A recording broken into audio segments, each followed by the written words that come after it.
સૌને જય જોહાર, જય આદિવાસી, જય આદિવાસી। આપણે પેલા આદિવાસી સ્ટાઇલમાં બધાનું સ્વાગત કઈ રીતે કરીએ ખબર ને? આમ શું કે આપણે ત્યાં એને શું કહીશું? એને બે જણાની બધાએ હાથ ઊંચો કરો, જમણો બધા હાથ ઊંચો કરો। હવે મુઠ્ઠી વાળો હવે કરો।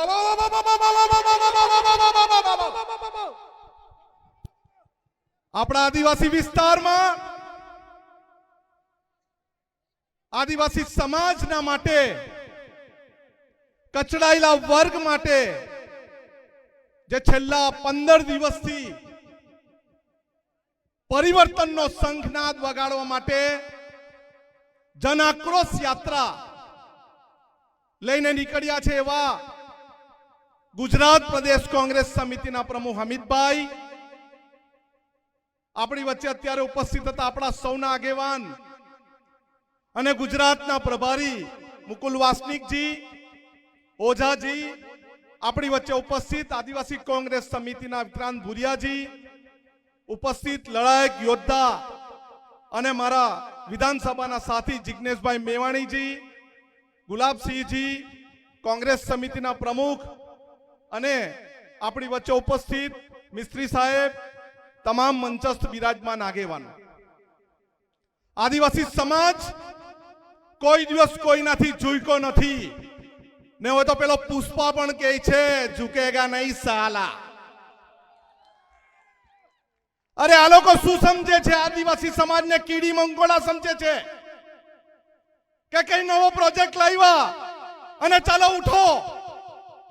દક્ષિણ ગુજરાતમાં પ્રોજેક્ટ લાવ્યા, પાર Tapi Narmada river link project 30,000 કરોડનો, અને આદિવાસી સમાજે કોંગ્રેસના નેતૃત્વમાં આખું ગાંધીનગર ઘેરી લીધું અને મુખ્યમંત્રી દોડતા દોડતા સુરત આવીને એમ કે આ પ્રોજેક્ટ અમે રદ કરવાના છે। આદિવાસી સમાજના વિસ્તારમાં મુંબઈ દિલ્હી કોરિડોરની વાત કરે, આદિવાસી સમાજના વિસ્તારમાં ભારતમાલા રોડ બનાવવાની વાત કરે, આદિવાસી સમાજના વિસ્તારમાં રીછ અભયારણ્ય બનાવવાની વાત કરે, લેપર્ડ રિસ્યુ પાર્ક બનાવવાની વાત કરે, સૌર ઉર્જા બનાવવાની વાત કરે, પાવર પ્રોજેક્ટ બનાવવાની વાત કરે, પણ એ ચોર લોકો આપણી શાળા બનાવવાની વાત નથી કરતા। એ ચોર લોકો આપણા વિસ્તારમાં કોલેજ બનાવવાની વાત નથી કરતા।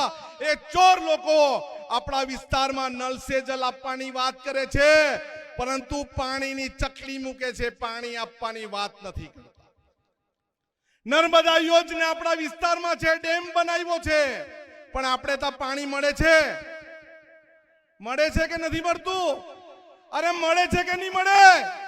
અરે આ પાણી આપણા વિસ્તારમાં લાવવું હોય તો કોંગ્રેસની સરકારમાં એક યોજના બની હતી, પ્રભાબેનના સમયમાં એક યોજના બની હતી, 1200 કરોડની યોજના। ચોર લોકો પી ગયા એવું લાગે છે મને, જેવી રીતે આ લોકના મંત્રી નરેગામાં પૈસા ખાઈ ગયા એવી રીતે।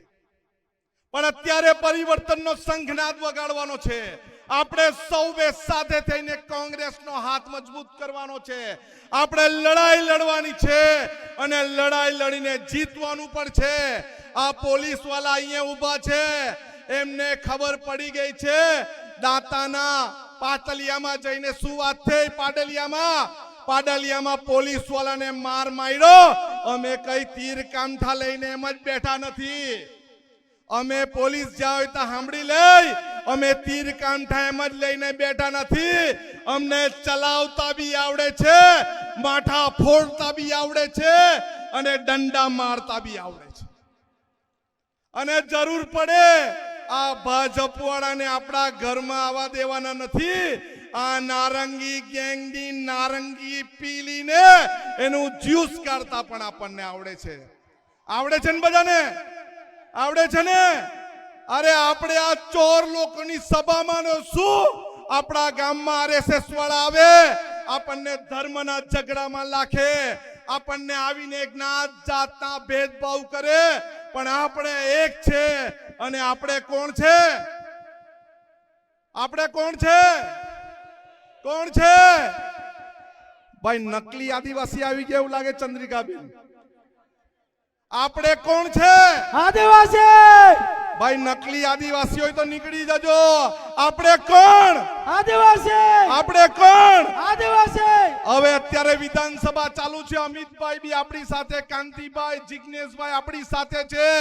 ખોટા આદિવાસીના ઘર ભેગા કરવા માટે, આદિવાસીના ખોટા પ્રમાણપત્ર અધિકારી બની ગયા હોય એને ઘર ભેગા કરવા માટે ચાલો ગાંધીનગર કરવું પડશે. કરવું પડશે ને? કરવું પડશે ને?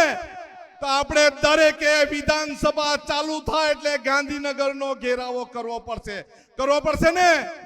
અરે દાહોદની જે વ્યવસ્થા કરવી પડે, અમારા પ્રમુખ સક્ષમ છે, વ્યવસ્થા કરશું. પણ ગાંધીનગર વાળાને આપણે બતાવી દેવાનું કે અમે નેપાળ વાલી પણ કરતા અમને આવડે છે. આવનારા દિવસમાં પાડલિયા વાલી પણ પોલીસ વાળા સાથે કરશું અને આ સરકાર સાથે નેપાળ વાલી પણ અમે કરતા ડરવાના નથી.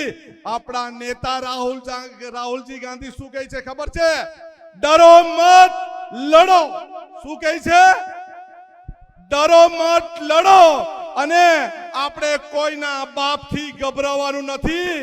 જમીનમાં એક કણ ડાંગર નાખીને હજારો કણ ડાંગર ઉગવતા અમને આવડે છે અને અમને બધું જ તીર કાંઠા ચલાવતા આવડે છે. અમે કોઈનાથી ડર્યા નથી, કોઈથી ડરવાના નથી, કોઈનાથી ઝૂક્યા નથી, કોઈનાથી ઝૂકવાના નથી. સૌનો આભાર. સૌને એકવાર સૂત્ર બોલાવીશ. લડેંગે, જીતેંગે, લડેંगे, जीतेंगे और लड़ेंगे, और जीतेंगे, और लड़ेंगे, और जीतेंगे, फिर से लड़ेंगे, फिर से जीतेंगे, फिर से लड़ेंगे. फिर से जीतेंगे. સૌને જય આદિવાસી, જય જોહાર.